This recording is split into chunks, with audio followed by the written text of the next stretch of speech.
Praise the Lord, जय मसीह की। आइए आज का बाइबल वचनों की ओर जाएंगे। आज का पवित्र बाइबल वचन है मत्ती 9 अध्याय 6 वचन।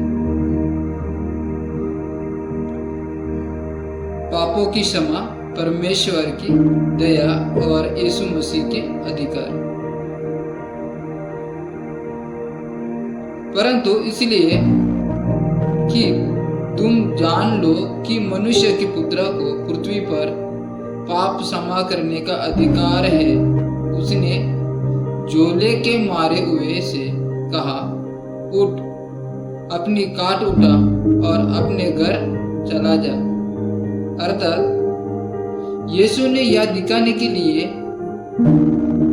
कि उसे परमेश्वर की ओर से पाप क्षमा करने की अधिकार प्राप्त है और एक लकवे के रोगी को चंगा किया। यह कार्य केवल शारीरिक चंगा ही नहीं था, बल्कि आत्मिक अधिकार का प्रमाण भी था। इस वचन से हमें यह सिखाया जाता है कि यीशु केवल रोगी नहीं चंगा करता, बल्कि पापों को भी क्षमा करता है। जब यीशु कहता है उठ और चल, तो वो हमें एक नए जीवन की ओर बुलाता है। और भजन संहिता 19 अध्याय 12 वचन, अपनी भूल चूक को कौन समझ सकता है, मेरे गुप्त पापों से तू मुझे पवित्र कर। ये दावीद राजा ये स्वीकार करता है कि हम अपने सारे पापों को पूरी तरह से नहीं जान पाते।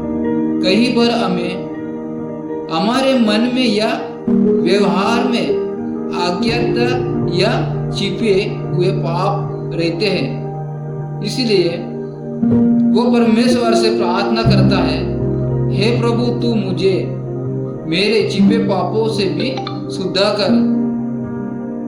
ये हमें सिखाता है कि हमें प्रतिदिन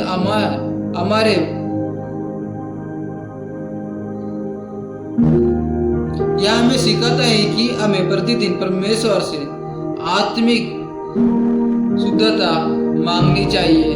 और भजन संहिता 25 अध्याय 11 वचन में लिखा है, हे यहोवा, अपने नाम के निमित्त मेरे अधर्म को जो बहुत है क्षमा कर। अर्थात दाऊद अपने पापों की बहुलता को मानता है और परमेश्वर से क्षमा की याचना करता है। वो कहता है, हे यहोवा, अपने नाम के समान के लिए मुझे क्षमा कर। इसका अर्थ है कि परमेश्वर की क्षमा उसकी दया पर निर्भर करती है। हे हमारे योग्य होने पर नहीं, जब हम नम्र होकर पाप स्वीकार करते हैं तो परमेश्वर अपनी महिमा के लिए हमें क्षमा करता है। भजन संहिता 25 अध्याय 18 वचन में लिखा है, तू मेरे दुख और कष्ट पर दृष्टि कर और मेरे सब पापों को क्षमा कर। अर्थात दावीद अपनी पीड़ा और कष्टों के बीच परमेश्वर से दया की याचना करता है। वो कहता है, हे प्रभु, मेरे दुख को देख और मेरे पापों को मिटा दे। यहाँ एक गहरी सच्चाई है, जब हम संकट में होते हैं तब भी परमेश्वर का प्रेम हमें क्षमा देने को तैयार रहता है। पापों की क्षमा से ही आत्मिक शांति मिलती है। हालेलुया। और भजन संहिता उसका 78 अध्याय 38 वचन में लिखा है, परंतु वो जो दयालु है वो अधर्म को ढांपता और नाश नहीं करता। वो बार बार अपने क्रोध को ठंडा करता है और अपनी जलजलाहट को पूरी रीति से भड़कने नहीं देता। अर्थात ये वचन परमेश्वर के अंतिम प्रेम और दया का वर्णन करता है।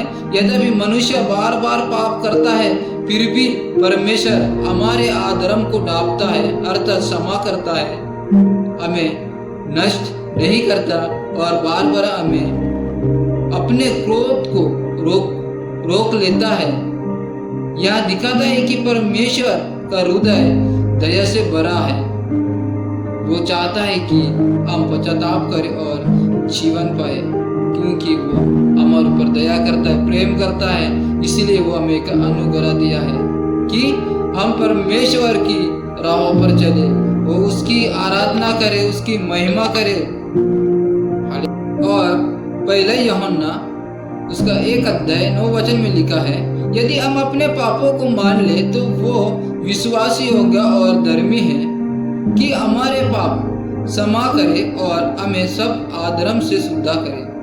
परमेश्वर हर उस व्यक्ति को क्षमा करता है जो सच्चे मन से स्वीकार करता है। हालेलुया। और जब यदि हमारे पाप लाल रंग के हो तो वे ईम के समान उजले हो जाएंगे। चाहे पाप कितनी भी बड़ा क्यों ना हो, प्रभु का लहू हमें शुद्ध करता है। तू हमारे अधर्म को क्षमा करेगा और हमारे पापों को समुद्र की गहराई में डाल देगा। परमेश्वर हमारे पापों को फिर याद नहीं करता। और हम देखते हैं इफिसियों का 1:7 में लिखा है, हमको उसमें उसके लहू के द्वारा छुटकारा अर्थात अपराधों की क्षमा मिली। यीशु मसीह के बलिदान से हमें पूर्ण क्षमा प्राप्त है। आमीन। इस वचन पर परमेश्वर हम सभी को आशीषित